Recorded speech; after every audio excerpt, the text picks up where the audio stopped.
Good morning, everybody. It's really a pleasure to be with y'all this morning, and it's also just amazing. I already know some of you from networking and so on, and I really have Sherry to thank for her opportunities that she's presented to me to meet and network with folks involved in the entrepreneurship ecosystem here. I understand from Rebecca that I have only 3 hours to tell my story, no, I'm going to keep it quick. I do have kind of a half and half approach to this, a bit about how I got here, literally and figuratively how I got here to Farmville.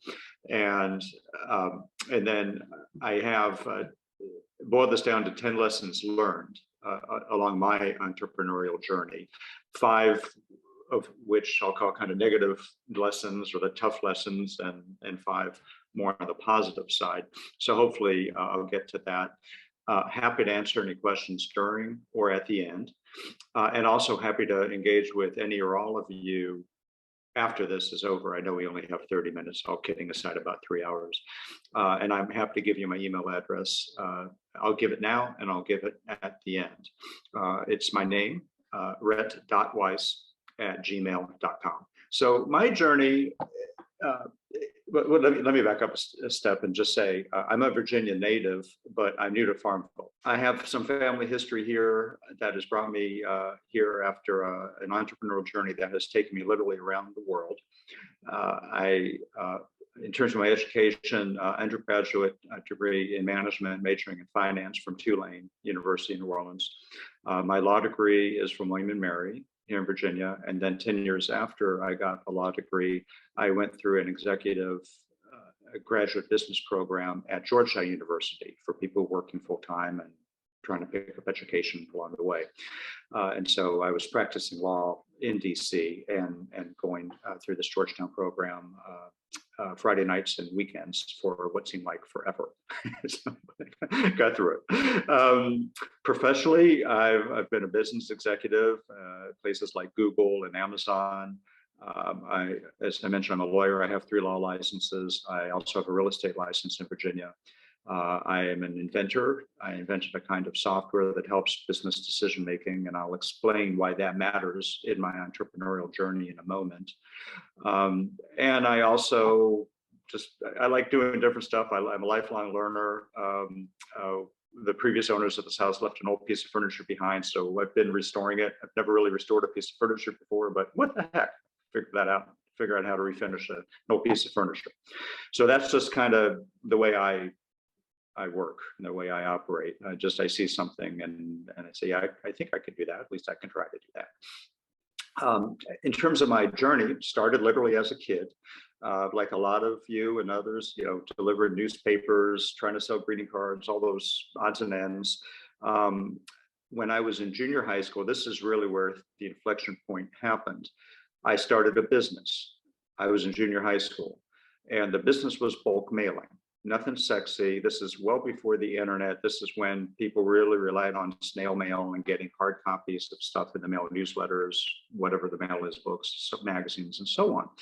And it really started with a somewhat offhand comment from my father, who had an entrepreneurial streak as well. He was involved in some nonprofits and other organizations that printed newsletters and information to their memberships on a periodic basis. His one organization's printer happened to mention to him that it was fed up with its mailing house. This organization was the American Public Power Association, which is a big organization of power companies, their executives, their engineers, their operators, and so on. And they had about 6,000 or so members at the time. And the printer would print every Friday this newsletter. It had to go out in the mail on Friday. It had to be delivered on the desks of these power company folks on Monday. So this was an every week thing. And I don't really know the whole history of why the APPA was fed up with its mailing house, but it was. And so they were just grasping for any solution to get these newsletters on the desk on Monday every week. My father happened to mention something to me about this, and I had helped him doing, putting on, labels on envelopes and stuff like this before. So I kind of knew what he was talking about. And I said, I'll try it. I mean, I'll line up some friends and let's just, and they were so desperate. They were like, fine, you know, they went back through channels and fine, we'll give this junior high school kid and his friends a chance just to get this thing done, and into the bulk mailing system every Friday. They gave us a chance. It worked. I already knew something about how to do bulk mailing from having done stuff with my dad. This led to a business. I had no idea what entrepreneurship was. I still can't really spell it well. I trip up over trying to spell it. And here I was going into my, you know, from 12 to 13 years old, trying to run a business. I learned a lot about money the hard way. I learned a lot about management the hard way. I learned a lot about getting stuff done the hard way. But this was the core of the start of my journey, was something very unsexy, bulk mailing. And every Friday afternoon, I got people together, and you may wonder, how did this even work financially? Well, I got paid by this organization to get this stuff into the mail, and had to be in the mail by Friday night, a certain time. A certain post office had to process it in Washington, D.C. Make the long story short, I learned that if I paid folks by the hour, we either didn't get it done, or barely got it done on time, or we were really scrambling. So I learned to pay people by the piece. We gamified it before I even knew what gamifying was. How fast could people label newsletters and sort them by zip codes, and all the ways you had to sort stuff, get them in mailbags, get them to the post office. So this literally went on throughout high school. Word of mouth led to, I picked up other jobs like this. You know, we innovated how to do the sorting correctly, because it's all very highly regulated. The post office will reject everything that was not sorted right. I learned how to pay people to motivate them. And a lot of people, you know, just did this to earn money for, like, you know, Friday night, go to the high school football game and go to Pizza Hut afterwards and get pie pizza. You know, this was part of why they did this, earn a few bucks going into the weekend. I sold the business at the end of high school, went off to college, and kind of was like, that's that.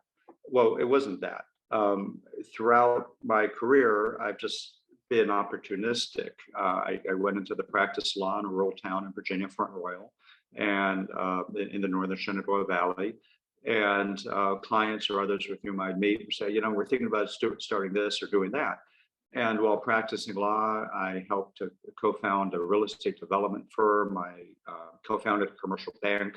I just kept doing stuff like this that I'd learn about it and pitch in where I could. To this day, I'm involved, for example, pretty heavily in a commercial fish farm operation, aquaponics operation, and aquaculture operation in Florida, through a contact of mine who just retired as a professor at Cornell University, is one of the world experts in recirculating water systems and technology.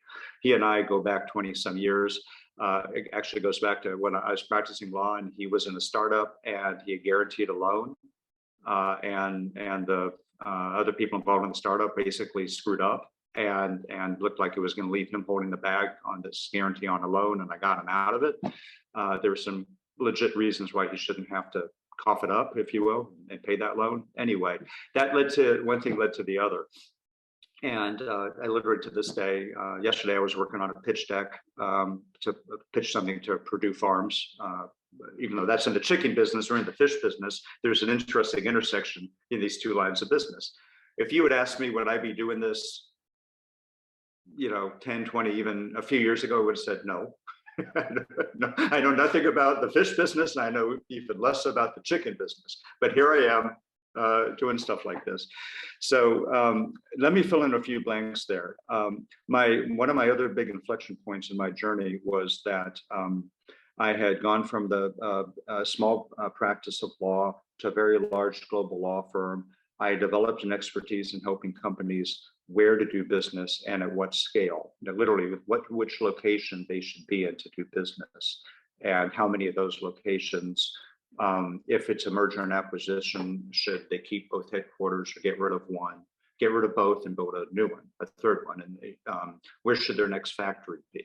Should they buy the factory? Should they build a factory? This sort of thing. And that led to one of the big four firms recruiting me to start a consulting business focused on that.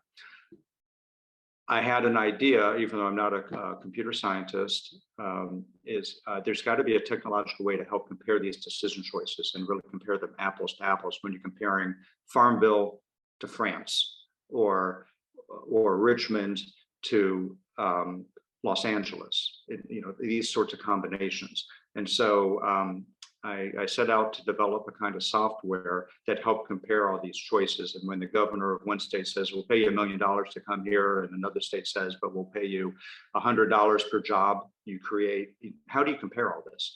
And what happens in year 2? And what happens if you build a second production line or a 10th production line? This sort of thing. Anyway, it took 6 years, but I got the patent on this kind of software that helps model these capital investment decisions when location matters. This Big Four firm, however, was not interested in software. When I was an employee of the firm, when I was directing the practice, I said, we should do this. This could be a big market opportunity. And they said, yeah, well, we're not really a software firm. We help implement software, but we don't develop it, da, da, da. So I said, what if I go out and do this on my own? What do you want to use it? So yeah, if you actually create this thing, we'll use it. So that Big Four firm was one of my first customers, but I had to go off on my own, take the risk and create it and show it worked. So I'm a risk taker, but measured risk. And I think that's part of anybody's entrepreneurial journey. You have to have some tolerance for risk. That's not, you have to be stupid about it, but you have to understand it and be able to either allocate it, measure it, or just know where it is and who's, including yourself, accepting it. That small firm I created and the software I created did reasonably well. And I was marketing pretty persistently. And there was a small-ish internet company based in California that caught my attention. It was growing, and I thought it was doing interesting things. And I figured based on what it's doing, it's going to need a lot of development, expansion, location kind of consulting. That company was Google. So in reaching out to Google, one thing led to the other, and Google bought part of my company. I ended up part of Google. Now, I couldn't tell anybody that for a year. I was undercover. I was literally like a spy in a way. I was undercover at Google for a year. I couldn't tell anybody except my parents and a few other people that I was now part of Google. Because why? Google didn't want its competition to know what it was doing and where it was doing it. And so basically the front was I was a consultant for an undisclosed client, Google. I couldn't disclose Google's name. And then finally, Google decided to out me, if you will, a year into this, all on purpose. And so I was at Google for a number of years, had an incredible ride, an incredible opportunity, and I did all sorts of entrepreneurial things there. The company I founded, DEALTEK, which I founded in 1999, has been sort of the core of my entrepreneurial journey. Some of my consulting gigs have led to in-house opportunities like Google, like Amazon, and a few others. Then I'll come back to DEALTEK. So I've done this since 1999 with DEALTEK. Along the way, after I left Google, I was recruited to become the first executive director of the Entrepreneurship and Innovation Institute at Cornell. And I was also on the graduate business school faculty there and also the faculty at Cornell Tech. So I've taught at the university level, entrepreneurship, innovation, technology management, things of this nature, but I've also been a practitioner. I'm not an academic in the sense of being a scholar.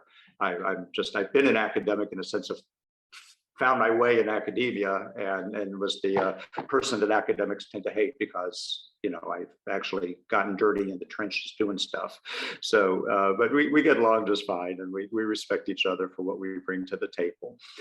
I'm involved in a few venture capital funds that one of my former Cornell MBA students started, and I've done some angel investing and things of this nature. That I know is kind of scattershot about my journey, but hopefully that gives you a sense of where I've been along the way and how I got here. The connection to this region of Virginia is that my grandparents, once upon a time during the Depression, taught at what is now Longwood. They would take the train from Richmond, which no longer is a train from Richmond. It's now the High Bridge Trail But that's how they weren't well off. They did not own a car. For the only way they could travel was by train to get here.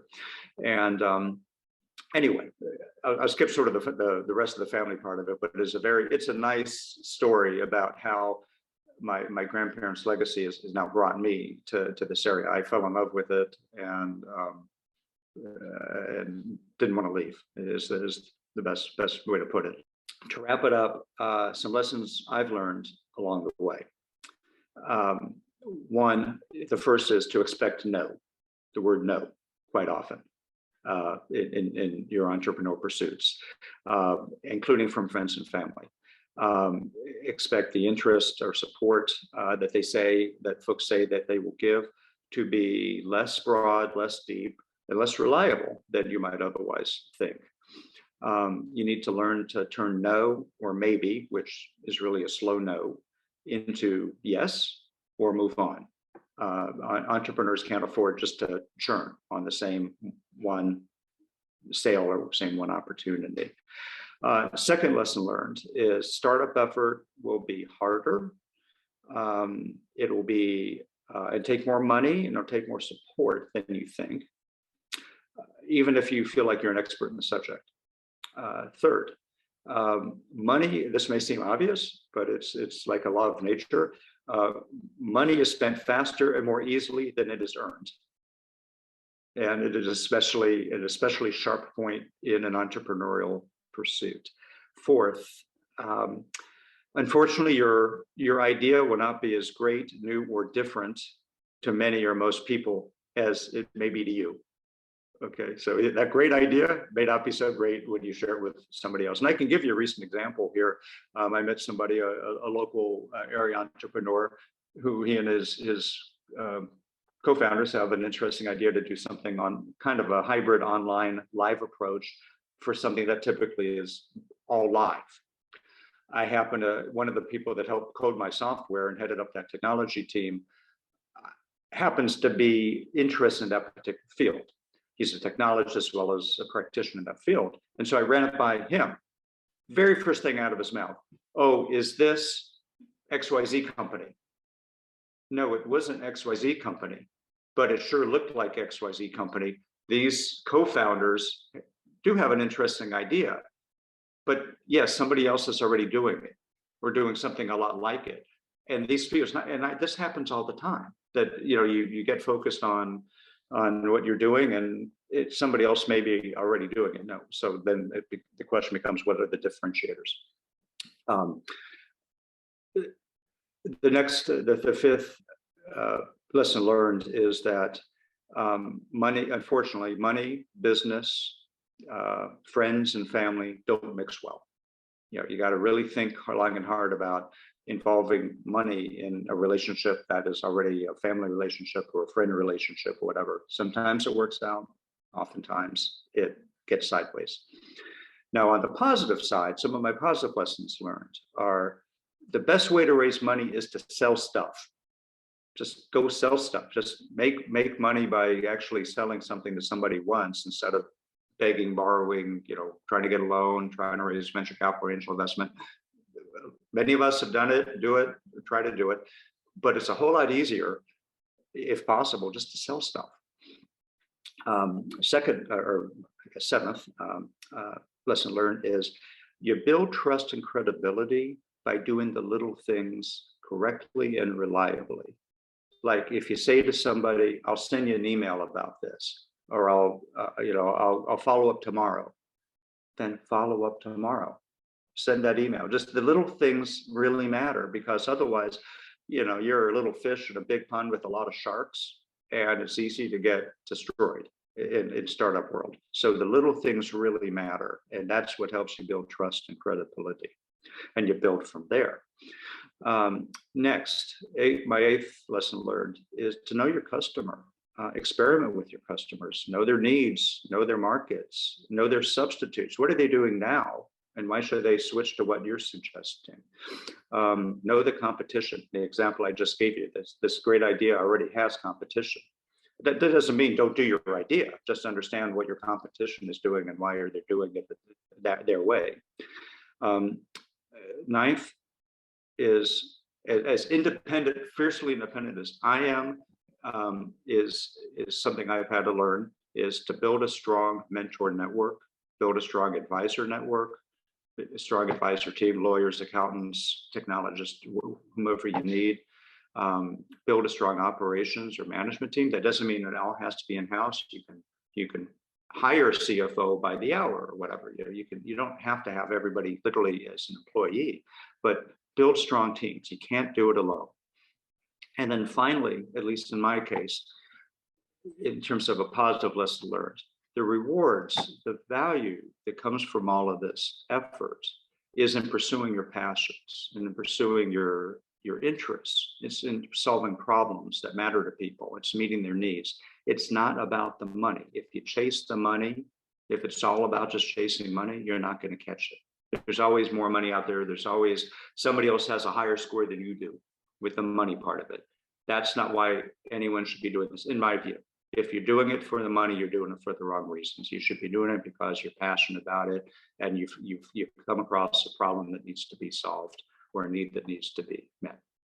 So I'll end it there by saying, to me, entrepreneurship is all about balancing dreams with realistic expectations. It's about balancing focus with adaptability, which may seem inconsistent. If you're super focused, you may miss an opportunity to adapt and pivot.